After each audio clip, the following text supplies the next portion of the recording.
Hello students, YouTube channel साधना में आप सबका स्वागत है।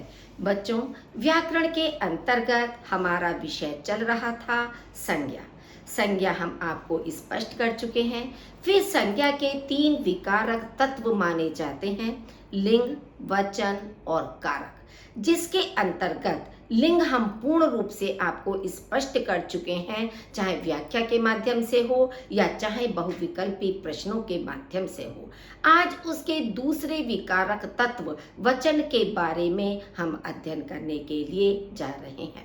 आपको ध्यान देना है उन महत्वपूर्ण बिंदुओं पर कि किस तरह से हम एक वचन से बहुवचन बना सकते हैं या बहुवचन से एक वचन बना सकते हैं, कहाँ हमारी मात्रा परिवर्तित होती है। तो ये छोटे छोटे से आपके बिंदु होते हैं ऐसे कि जिनको यदि हमने ध्यान से नहीं समझा तो हम उसको परिवर्तित करने में अनेक मिस्टेक्स कर जाते हैं और परीक्षा में हमारी जरा सी त्रुटि से हमारे अंक कट जाते हैं। तो आज इस वचन के अंतर्गत आपको हर नियम पर अपना ध्यान केंद्रित करना है, हर नियम को ध्यान से सुनना और समझना है। चलिए हम शुरू करते हैं अपना विषय, पद के भेद संज्ञा का वचन। अब आप देखिए, सबसे पहले वचन हम किसे कहते हैं वो हमें समझना आवश्यक है।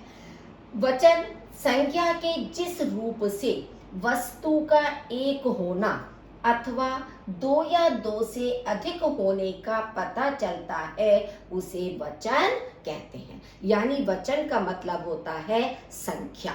यदि हम शाब्दिक अर्थ को समझें तो हमारा वचन का मतलब हो गया संख्या, कि जिससे एक संख्या का या एक से अधिक संख्याओं का जिससे बोध होता है उसे हम वचन कहते हैं। क्लियर हो गई है परिभाषा इसकी। अब आप देखिए वचन के प्रकार। हिंदी भाषा में वचन 2 प्रकार के होते हैं, जबकि यदि आप संस्कृत पढ़ते हैं तो संस्कृत में वचन 3 प्रकार के होते हैं, एक वचन, द्विवचन और बहुवचन। लेकिन केवल संस्कृत में ही आपके 3 होते हैं और हमारी हिंदी भाषा के अंतर्गत वचन 2 ही प्रकार के होते हैं, एक वचन और बहुवचन। ठीक है। अब आप देखिए कि एक वचन किसे कहते हैं। ये आपको स्पष्ट हो रहा होगा इससे कि शब्द के जिस रूप से एक ही प्राणी अथवा वस्तु का बोध होता है वह एक वचन कहलाता है। यानी कि जिससे केवल मात्र एक संख्या का बोध हो रहा है उसे हम एक वचन कहते हैं। जैसे कि हमारे शब्द से भी स्पष्ट हो रहा है, एक का मतलब है सिंगल, एक आपका वचन, तो जिससे केवल मात्र एक वचन का बोध होता है उसे हम एक वचन कहते हैं। जैसे मान लीजिए पुस्तक, लड़की, चिड़िया, बस आदि। अब आप इन पिक्चर के माध्यम से भी इसको समझने का प्रयास कीजिए। मान लीजिए आपकी फर्स्ट पिक्चर है, ताला लगाकर चाबी दे दो। अब इसका मतलब क्या है कि दरवाजे पर एक ताला लगा है, ताला एक ही हुआ, एक ताला है तो उसकी चाबी भी एक ही होगी, तो एक ताले और एक चाबी का बोध हो रहा है, तो ये हमारा एक वचन हो गया। यह संतरा मीठा होगा। अब आप देखिए बच्चे के हाथ में संतरा है, संतरा हमें एक ही दिखाई दे रहा है, तो यह संतरा, तो संतरा शब्द हमारा एक वचन हो गया। क्यों? क्योंकि सिर्फ एक ही संतरा हमें दिखाई दे रहा है। दादाजी ने नया कुर्ता पहना है। अब दादाजी ने जो कुर्ता पहन रखा है तो वो एक ही कुर्ता है, ये तो नहीं कि 2 कुर्ते 3 कुर्ते पहन रखे हैं, तो कुर्ता शब्द हमारा एक वचन हो गया। यह सड़क साफ सुथरी है। अब ये जो सड़क आपको दिखाई दे रही है, रोड दिखाई दे रही है, यह साफ सुथरी है, यानी सड़क भी एक ही है। तो इस तरह से इन चारों वाक्यों में आपने देखा ताला, चाबी, संतरा, कुर्ता, सड़क, ये सब हमारे एक वचन के अंतर्गत आते हैं। सेकंड है बहुवचन। बहु का मतलब हो गया बहुत सी, वचन माने संख्या, बहुत सारी संख्या, यानी एक से अधिक, 2, 3, 4 कितनी भी हो सकती है हमारी, तो बहुत सारी संख्या यानी कि बहुवचन। शब्द के जिस रूप से एक से अधिक प्राणियों अथवा वस्तुओं का बोध होता है वह बहुवचन कहलाता है कि जिसमें एक से अधिक, चाहे आपके व्यक्ति हो, प्राणी हो, वस्तु हो, कोई भी चीज आपकी है, जहां एक से अधिक का बोध होता है उसे हम बहुवचन कहते हैं। अब जैसे मान लीजिए कुर्सियां, कुर्सी होता तो एक वचन होता, कुर्सियां इसका मतलब बहुत सारी कुर्सियां हैं। पुस्तकें, मालाएं, पक्षी वृंद, वृंद का मतलब होता है समूह, यानी कि पक्षियों का समूह आदि। अब आप पिक्चर के माध्यम से देखिए इसको, सभी साड़ियां सुंदर हैं। अब आप देखिए यहाँ पर आपको इस पर दिखाई दे रही हैं बहुत सारी साड़ियां लिपटी हुई, जैसे चरक करने के लिए साड़ियां देते हैं, या शॉपकीपर पर भी आप देखेंगे तो बहुत सारी डंडे पर लिपटी हुई साड़ियां या कपड़ा होता है। तो साड़ियां, साड़ियां शब्द हमारी बहुत सारी संख्याओं का अनेक का बोध करा रही है, तो ये हमारा बहुवचन हो गया। सिपाहियों के हाथ में भाले हैं। अब आप देखिए 3 सिपाही हमें दिखाई दे रहे हैं। एक तो सिपाहियों की संख्या आपकी एक से अधिक हो गई, दूसरे उनके हाथों में जो भाले हैं उसके लिए इसमें बताया गया है, तो भाले शब्द आपका बहुवचन हो गया। नेक्स्ट है आपका पक्षी वृंद चहचहा रहे हैं। अब पक्षी आप देखिए 4 पक्षी दिखाई दे रहे हैं, इसका मतलब पक्षियों का समूह चहचहा रहा है। दूसरा हमारा क्रिया से भी पता चल जाता है, अगर एक होता पक्षी तो होता पक्षी चहचहा रहा है, और जब हमने कहा पक्षी वृंद चहचहा रहे हैं तो क्रिया से भी हमें स्पष्ट हो रहा है, और दूसरे हमारा शब्द है पक्षी वृंद यानी पक्षियों का समूह। कक्षा में पंखे चल रहे हैं। अब आप देखिए 2 पंखे आपको दिखाई दे रहे हैं, तो एक से अधिक हो गए, तो पंखा से पंखे शब्द आपका बन गया, तो ये आपके बहुवचन का बोध करा रहा है। तो इस तरह से आपको एक वचन और बहुवचन स्पष्ट हो गया होगा कि एक संख्या का बोध कराने वाला एक वचन और एक से अधिक संख्या का बोध कराने वाला बहुवचन कहलाता है।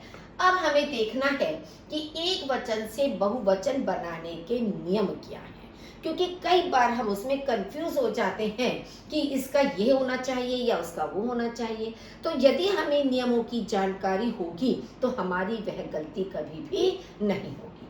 अब एक वचन से बहुवचन हम 2 तरह से बना सकते हैं। एक होता है निर्विभक्ति रूप। निर्विभक्ति का मतलब होता है, निर का मतलब रहित, विभक्ति कहते हैं, चाहे आप कारक चिन्ह कह लीजिए, इसको विभक्ति कह लीजिए, परसर्ग कह लीजिए, तीनों चीज एक ही है।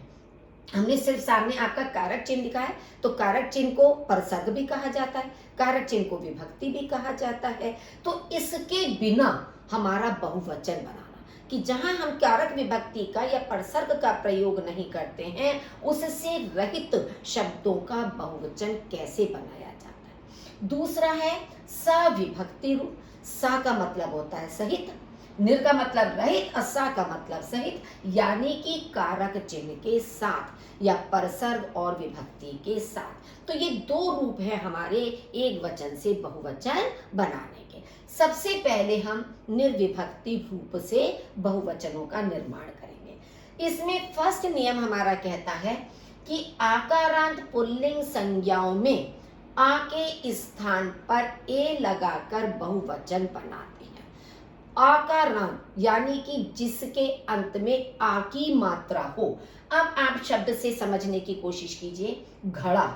अब घड़ा में आप देखेंगे ड़ा, आ की आवाज आ रही है ना हमारी, हमें उच्चारण भी करके देखना है, क्योंकि हमारा छोटा अ बड़ा आ, यानी अकारान आकारान, इकारान ईकारान, उकारान ऊकारान, इस तरह के शब्द होते हैं। अंत का मतलब होता है जिसकी अंत एक हो, आपकी अकारांत है या आकारांत है।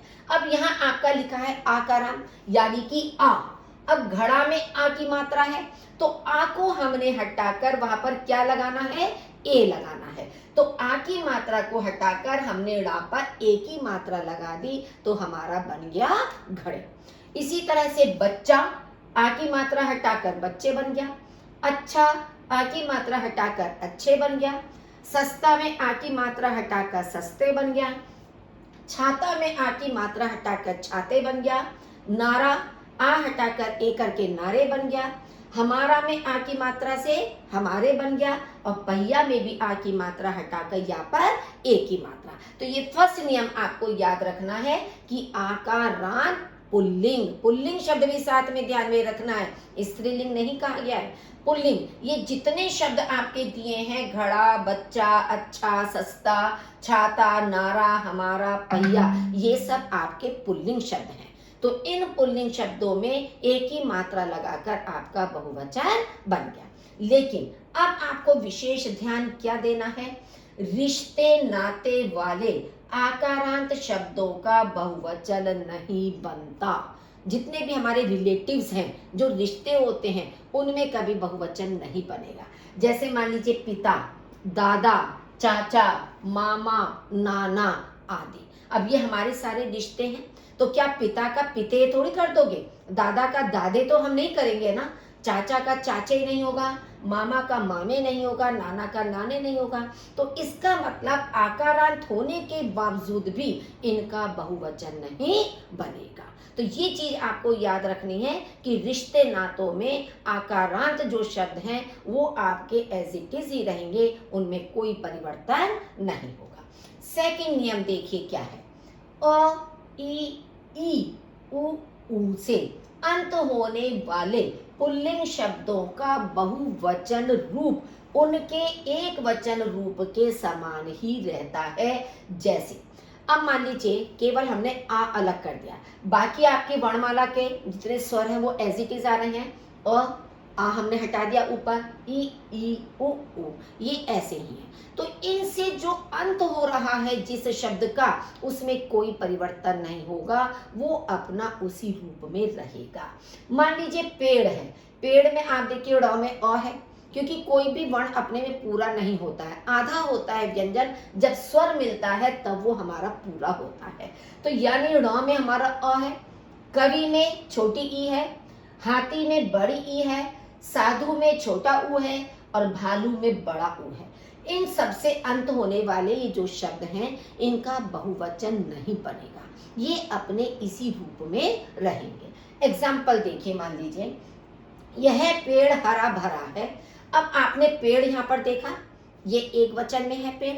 अगर हम इसका कहें बहुवचन बनाइए, तो ये पेड़ हरे भरे हैं। अब ये हमने बहुवचन लगा दिया, हरे भरे हैं, ये बहुवचन की क्रिया और विशेषण आपके आ गए, लेकिन जो पेड़ शब्द है वो आपका उसी रूप में रहा, इसका आपका चेंज नहीं हुआ, तो ये बहुवचन में आपका पेड़ ही रहेगा। यह व्यक्ति यहाँ क्यों खड़ा है, अब ये एक वचन, व्यक्ति में आप देखिए छोटी ई की मात्रा है, ई।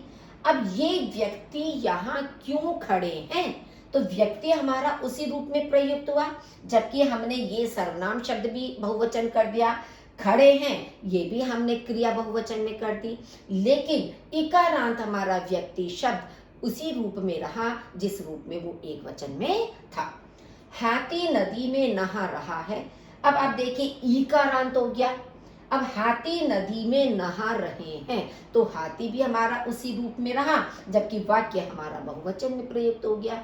तो इस तरह से चाहे आपका भालू है, हम कहेंगे साधु आ रहे हैं, साधु आ रहा है या साधु आ रहे हैं, भालू आ रहा है या भालू आ रहे हैं, यानी कि वो रूप हमारे एक जैसे ही रहेंगे, उनमें कोई परिवर्तन नहीं होगा। ये सेकंड नियम आपका था। अब आप देखिए थर्ड नियम क्या कहता है, अकारांत स्त्रीलिंग संज्ञाओं में। अब यहाँ देखिए स्त्रीलिंग शब्द है, ऊपर आपके थे दोनों नियम पुल्लिंग के।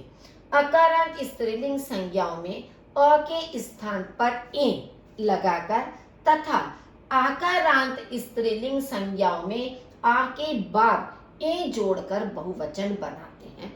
अब आप देखिए दोनों में ए ही हम जोड़ रहे हैं, चाहे तो वो अकारांत हो चाहे आपका आकारांत हो, दोनों में एक ही स्वर का हम प्रयोग कर रहे हैं। लेकिन कैसे कि अकारांत का मतलब है जैसे लहर, लहर में र अकारांत है, तो लहर में जब हमने ए जोड़ा तो रा के ऊपर ए की मात्रा आ गई ए। ये आपको ध्यान में रखना है कि जो चंद्र बिंदु होता है ए, ये अलग से हम करते हैं तो एज इट इज लिखा जाता है, लेकिन जब ये शिरो रेखा के ऊपर मात्रा के साथ आता है तो वो चंद्र बिंदु के स्थान पर बिंदी लग जाती है अनुस्वार की तरह, लेकिन कहलाता ये आपका चंद्र बिंदु ही है, यानी कि अनुनासिक ही कहलाता है। लिखने का तरीका अलग होता है, ठीक है। तो अकारांत में जब हमने ए लिखा तो वो मात्रा के साथ आपकी बिंदी लग गई। किताब से किताबें बन गया, रात से रातें, झील से झीलें। चारों शब्द आपके अकारांत स्त्रीलिंग है, क्योंकि लहर, किताब, रात, झील चारों स्त्रीलिंग के शब्द हैं। इनमें हमने अ के स्थान पर ए लगा दिया, ठीक। अब दूसरा देखिए, जो उन्होंने कहा था आकारांत में आ के बाद ए जोड़ना है। लता, लता हमारा आकारांत है, तो हमें इसके बाद में जोड़ना है, तो लता से लताएं, तो ये हमारा एज इट इज आ जाएगा ए। घटना से घटनाएं, कविता से कविताएं, रचना से रचनाएं। इस समझ में आ गया। लिखने का तरीका आप देखिए, समझ में आना चाहिए कि आ के स्थान पे करेंगे तो ए की मात्रा के साथ, आकारांत में करेंगे तो उस शब्द के बाद ए जोड़ेगा। तो ये इस तरह से परिवर्तन होता है। नेक्स्ट फोर्थ नियम देखिए, इकारांत स्त्रीलिंग संज्ञा में या लगाकर तथा ईकारांत स्त्रीलिंग संज्ञा में ई दीर्घ को ई लघु बनाकर या लगाते हैं। अब इसमें भी दोनों जगह आपका या लग रहा है। इकारांत जो छोटी ई वाले शब्द हैं उनमें भी या लगना है, और जो बड़ी ई वाले हैं उनमें भी हमारा या लगना है। कैसे? अब तिथि में देखिए, छोटी ई की मात्रा है तिथि, तो इन्होंने कहा कि इसमें इकारांत स्त्रीलिंग संज्ञा में या, तो तिथि में हमने बाद में या लगा दिया, हमने उसमें और कोई परिवर्तन नहीं किया मात्रा में, तिथि हमारा एज इट इज रहा, उसमें हमने या लगा दिया। विधि से विधियां, लिपि से लिपियां, मूर्ति से मूर्तियां, यानी हमने जो पहले वाला शब्द है उसमें कोई परिवर्तन नहीं किया, सिर्फ उसके बाद हमने या का प्रयोग किया है। अब दूसरा हमें देखना है कि जो ई दीर्घ है उसमें ई दीर्घ को हमें पहले ई लघु करना पड़ेगा। लघु का मतलब है छोटी ई की मात्रा, दीर्घ का मतलब होता है बड़ी ई की मात्रा। अब डाली, डाली में बड़ी ई की मात्रा है, तो पहले तो हमें इस बड़ी ई की मात्रा को छोटी ई में परिवर्तित करना है। तो आप देखिए, डाली में ई की मात्रा हटा के हमने छोटी ई कर दी, तब हम या का प्रयोग करेंगे, तो हमारा बन जाएगा डालियां। टोली से टोलियां, गाड़ी से गाड़ियां, कठिनाई से कठिनाइयां। अब कठिनाइयां में मात्रा वैसे करके नहीं लगती, क्योंकि ऑलरेडी ई बड़ा इस तरह से दे रखा है, उसका हमने छोटी ई इस तरह से बना दिया। तो आपने इन चारों शब्दों में देखा होगा कि बड़ी ई की मात्रा को हटाकर हमने पहले उसे छोटी ई की मात्रा किया, उसके बाद हमने यहाँ का प्रयोग किया, तो इस तरह से ये हमारे बहुवचन रूप बने। फिफ्थ नियम देखिए, उकारांत स्त्रीलिंग संज्ञा में ए लगाकर तथा उकारांत स्त्रीलिंग संज्ञा में उ दीर्घ को उ लघु बनाकर ए लगाते हैं। इसमें भी आपका एज इट इज है कि चाहे उकारांत छोटा है तब भी ए लगेगा, और उ बड़ा है तब भी आपको ए ही लगाना है। अब देखिए एग्जाम्पल, ऋतु, ऋतु में ता पर छोटे उ की मात्रा है, तो इसलिए ऋतु में ए आपका तुरंत उसके बाद लग जाएगा, बाकी इस शब्द में हमें कोई परिवर्तन नहीं करना है। इसी तरह से वस्तु, वस्तु से वस्तुएं बन गया, धातु से धातुएं बन गया, धेनु से आपका धेनुएं बन गया। तो चारों शब्दों में आपने देखा छोटे उ की मात्रा है, और उसके बाद हमने सिर्फ ए का प्रयोग किया है। अब हमें दूसरा देखना है बड़े उ वाला, तो बड़े उ में बहु, बड़े उ की मात्रा है, तो पहले तो बहुवचन बनाते समय हमें इस बड़े उ की मात्रा को छोटे उ की मात्रा में परिवर्तित करना है। तो आप देखिए, इसमें बहु पे छोटे उ की मात्रा करके फिर हमने ए लगा, तब बहुए बन गया। वधु में बड़े उ की मात्रा हटा के छोटे उ की करके वधुएं बन गया। जू में जुएं बन गया, और लू से लुए बन गया। तो इस तरह से हमने बड़े उ की मात्रा को हटाकर छोटे उ की मात्रा कर दी, और उसके आगे हमने ए लगा दिया, तो इस तरह से ये हमारे एक वचन से बहुवचन बन गया। सिक्स्थ नियम देखिए, किसी या अंत वाली स्त्रीलिंग संज्ञा में या के ऊपर केवल चंद्र बिंदु का प्रयोग करते हैं। जैसे अब चिड़िया, चिड़िया में बाद में या है, तो हमें इसमें और कुछ नहीं करना, या के ऊपर सिर्फ हमें चंद्र बिंदु लगा देना है। कुटिया में कुटिया, गुड़िया से गुड़िया, डिबिया से डिबिया, बुढ़िया से बुढ़िया, बिटिया से बिटिया, लुटिया से लुटिया, पुड़िया से पुड़िया। यानी कि या के ऊपर हमें सिर्फ चंद्र बिंदु लगाना है, बाकी हमें किसी भी मात्रा में कहीं भी कोई परिवर्तन नहीं करना है। नेक्स्ट, अब आपके ये थे आपके बच्चों निर्विभक्ति रूप से, कि इनमें हमने किसी भी विभक्ति का प्रयोग नहीं किया, केवल जो शब्द हमारे पास था उसी शब्द को हमने बहुवचन रूप में परिवर्तित किया है, बिना कारक चिन्ह के या बिना परसर्ग के। अब दूसरा हमारा आता है सविभक्ति रूप, यानी विभक्ति के साथ। विभक्ति युक्त बहुवचन रूप में शब्द के आगे किसी न किसी कारक चिन्ह विभक्ति की आवश्यकता होती है, उसके बिना यह पूर्ण नहीं लगता। यानी कि सविभक्ति में जब हम एक वचन से बहुवचन बनाएंगे तो उसके बाद हमें उस शब्द के बाद, जिस शब्द का हम बना रहे हैं उस शब्द के बाद कोई ना कोई परसर्ग या कारक विभक्ति का होना अनिवार्य है, वरना वह अपने में पूरा नहीं होता है। अब फर्स्ट नियम इसका क्या कहता है? आ उ से अंत होने वाले संज्ञा शब्दों में ओ तथा ई से अंत होने वाले शब्दों में यो का प्रयोग करते हैं। केवल जरा सा अंतर है आपका, यहाँ ओ और यहाँ यो का प्रयोग किया जाता है। जैसे एग्जाम्पल देखिए, मान लीजिए तीनों का मिलाकर मैं आपको बता रही हूँ, जो निर्विभक्ति पढ़ा वो भी और जो सविभक्ति है, क्या अंतर होगा। मान लीजिए फर्स्ट एग्जाम्पल आपका है फल। एक शब्द है, संज्ञा शब्द है फल हमारा।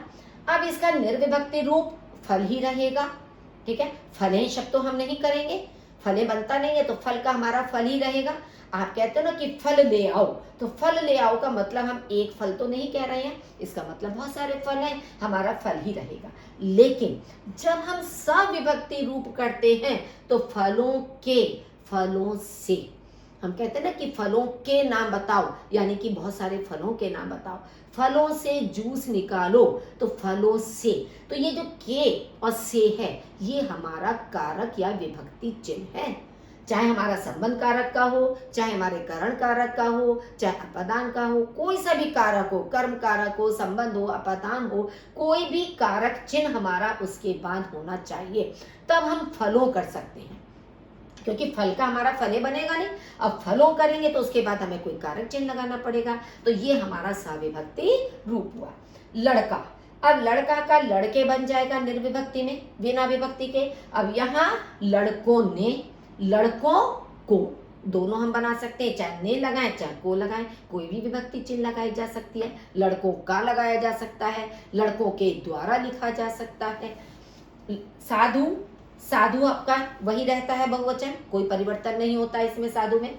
साधुओं के लिए, साधुओं पर, कहते हैं ना साधुओं पर अत्याचार मत करो, साधुओं के लिए भोजन की व्यवस्था करो, तो इस तरह से साधुओं के लिए, साधुओं पर आपके शब्द बन जाएंगे। स्त्री, स्त्रियां बहुवचन होता है निर्विभक्ति में, और यहाँ स्त्रियों ने, स्त्रियों के द्वारा, तो ये आपको स्पष्ट हो गया होगा कि निर्विभक्ति में आपकी कोई विभक्ति नहीं होती है और सविभक्ति में आपकी विभक्ति दी हुई होती है।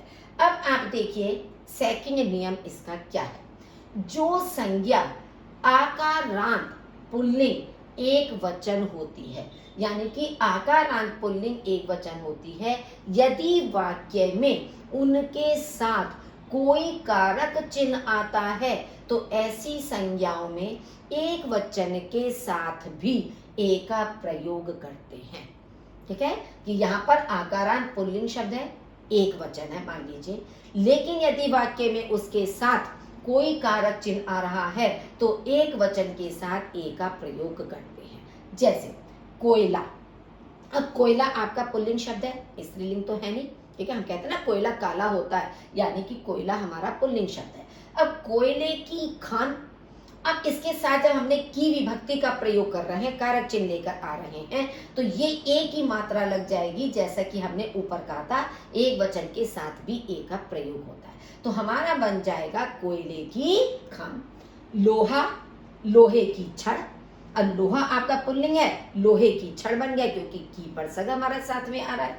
घोड़ा, घोड़े की चाल, घोड़ा से घोड़े बनता है आपका निर्विभक्ति में, लेकिन जब की कारक चिन्ह आया तो घोड़े की चाल हो गया। सोना आकारांत है, धातु पदार्थ भी इसी के अंतर आपके आते हैं, सोने की अंगूठी। पंखा, पंखे की हवा।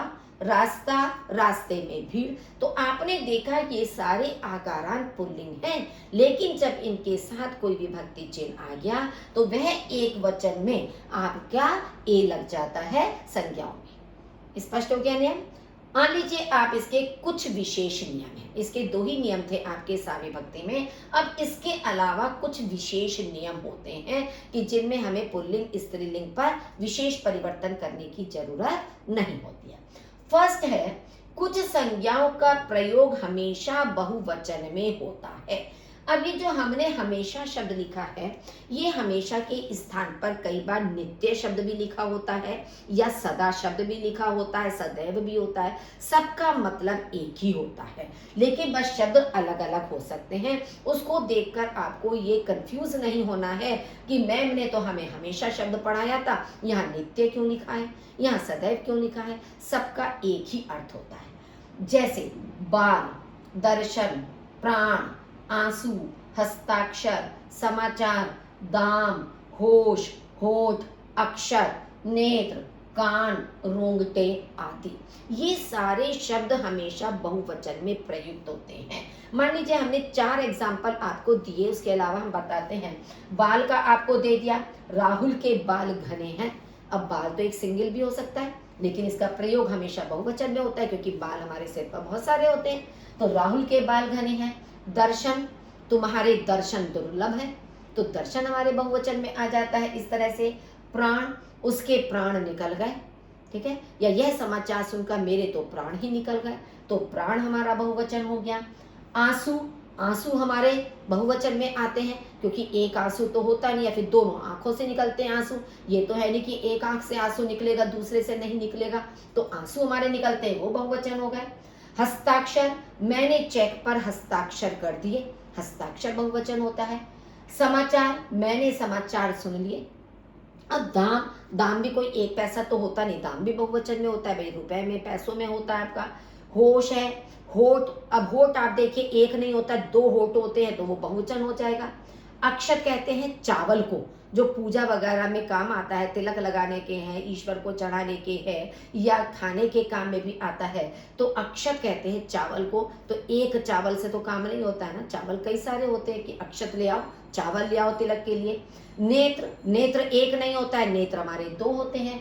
ऐसे ही कान, रोंगटे, जो हमारी स्किन में रोंगटे होते हैं, तो इन सब का प्रयोग हमारा बहुवचन के रूप में किया जाता है।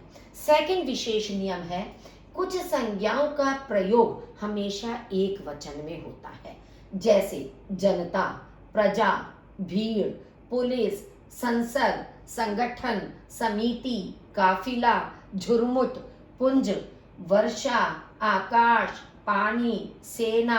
धातु अधातु में जैसे सोना, चांदी, तांबा, लोहा, हमने 3 ही 4 लिखे, लेकिन धातु कोई भी हो सकती है आपकी, पीतल हो सकता है, जस्ता हो सकता है, एल्युमिनियम हो सकता है, कोई भी हो सकता है। केवल हमने 3-4 आपके लिखे, लेकिन हमने प्रयास किया है बहुत सारे शब्द जो आपकी परीक्षा में पूछे जाते हैं, मैक्सिमम शब्द हमने यहाँ पर आपके लगाए हैं कि ताकि अगर आप ये नियम पढ़ें तो ये शब्द आपके ध्यान में हमेशा बने रहें कि इन शब्दों का प्रयोग एक वचन में किया जाता है।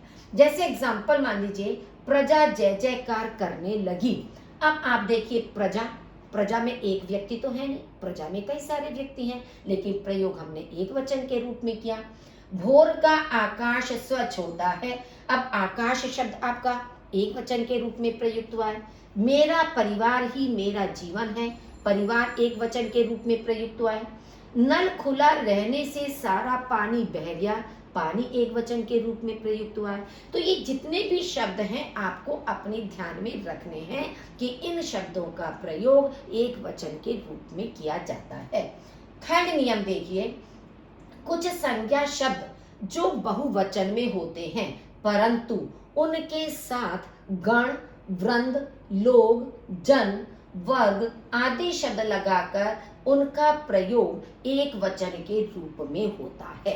कि अगर बहुवचन शब्द के साथ आपके ये चीजें लग जाती हैं तो उनका प्रयोग एक वचन में होता है। जैसे मान लीजिए शिक्षकगण, भक्तगण, अतिथिगण, गुरुजन, भक्तजन, मित्रजन, गरीब लोग, अमीर लोग, नारी वृंद, शिशु वृंद, प्राणी वृंद, नेता लोग, मजदूर वर्ग। तो आपने देखा इन सब में हमने इन चारों पांचों का प्रयोग किया है। इसके अलावा इससे मिलते जुलते और भी शब्द आपके हो सकते हैं। तो इस तरह के शब्द हमारे हमेशा एक वचन में ही प्रयुक्त होते हैं। जैसे बहेलियों को देखते ही पक्षी वृंद उड़ गया, कि जैसे ही उसने शिकारी को, बहेलिए को देखा, वैसे ही जो पक्षियों का समूह था वो उड़ गया। अब उड़ गया से हमारा स्पष्ट हो रहा है कि ये एक वचन है। आप लोग कहाँ जा रहे हैं? आप लोग एक वचन के रूप में प्रयुक्त किया है, लेकिन फिर भी हमें वाक्य से तो स्पष्ट हो रहा है कि बहुवचन है, लेकिन हमने इसका प्रयोग एक वचन में किया। मजदूर वर्ग बहुत परिश्रम करता है। अब मजदूर वर्ग में बहुत सारे मजदूर आपके आ गए। यात्रीगण कृपया ध्यान दें। जैसे स्टेशन पर आप कई बार देखते हो या बस स्टैंड पर कि कोई सूचना दी जाती है, यात्रीगण यानी कि सभी यात्रियों के लिए जो कि वहां पर बैठे हुए हैं या उपस्थित हैं। तो इस तरह से इन शब्दों का प्रयोग हम एक वचन में करते हैं। फोर्थ नियम है, आदरणीय व्यक्तियों, महापुरुषों, उच्च पदों पर आसीन व्यक्तियों का प्रयोग बहुवचन में होता है। जैसे मेरी शिक्षिका बहुत अच्छा पढ़ाती हैं। अब शिक्षिका चाहे एक है, लेकिन एक आदर और सम्मान के रूप में हम ये तो नहीं कहेंगे कि ना मेरी शिक्षा बहुत अच्छा पढ़ाती है। हम एक रेस्पेक्ट के रूप में, आदर के रूप में कहते हैं पढ़ाती हैं। तो आपको क्रिया पर भी ध्यान देना है कि है के ऊपर आप देखिए हमने जो बिंदी लगाई है, अनुस्वार लगाया है, ये हमारा बहुवचन को परिलक्षित करता है। मेरे नाना जी आए थे। अब नाना जी तो एक है, लेकिन हमने आए थे कहा है, आया था नहीं कहा। क्यों? क्योंकि हमें आदरणीय व्यक्तियों के साथ उनको बहुवचन में प्रयुक्त करना है। लता मंगेशकर सर्वश्रेष्ठ गायिका हैं।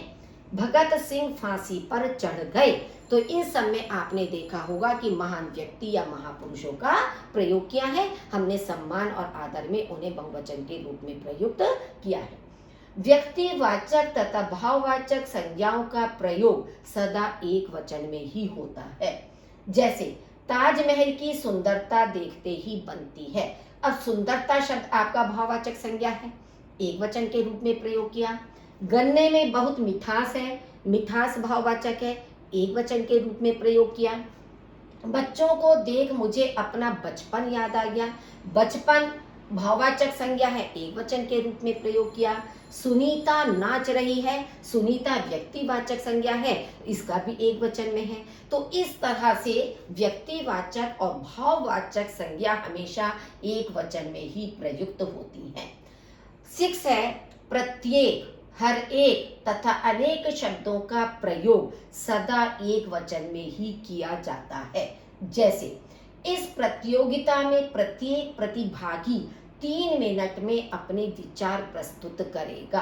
तो प्रत्येक का मतलब है कि हर एक प्रतिभागी जो वहां पर बैठा हुआ है, तो एक के लिए नहीं कहा जा रहा है, प्रत्येक के लिए। तो प्रत्येक शब्द का प्रयोग हमने एक वचन में किया। आप में से हर एक कल से सही समय पर आएगा, हर एक शब्द का। मैंने तुम्हें अनेक बार समझाया है। अब अनेक का अनेकों मत कर देना बच्चों, ये प्रश्न सबसे ज्यादा एग्जाम में पूछा जाता है, क्योंकि अनेक के साथ अनेकों, क्योंकि आम बोलचाल की भाषा में अधिकांश हम यही प्रयोग करते हैं कि मैंने अनेकों बार ऐसा काम किया। तो अनेकों गलत है। अनेक अपने में ही है कि यानी कि एक से अधिक बार। तो अनेक शब्द का प्रयोग भी एक वचन के रूप में ही किया जाता है। 7 है, संबोधन के समय ओ का प्रयोग न करके ओ का प्रयोग ही करना चाहिए। कि वैसे तो ओ होता है, लेकिन जब हम किसी को संबोधित कर रहे हैं तब हम ओ का प्रयोग करते हैं। प्रिय साथियों, वैसे साथियों शब्द होता है, लेकिन प्रिय साथियों क्योंकि हम संबोधित कर रहे हैं। सम्मानित सदस्यों, सदस्यों के स्थान पर सदस्यों। प्यारे बच्चों, आपने देखा हमने बच्चों, सदस्यों, साथियों पर अंक की बिंदी नहीं लगाई, यानी कि संबोधन में ओ का प्रयोग ना करके ओ का प्रयोग किया जाता है।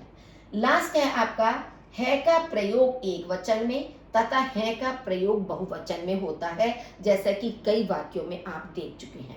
इसी तरह रहा है, रही है का प्रयोग एक वचन में और रहे हैं, रही हैं का प्रयोग बहुवचन में होता है। अब यहाँ पर आपने देखा सहायक क्रिया के रूप में रहे हैं, रहे में नहीं हमने लगाई बिंदी, रही हैं उसमें आपकी लगाई जाती है। तो इन सारे नियमों को बच्चों अच्छी प्रकार से आपको पढ़ना और समझना है।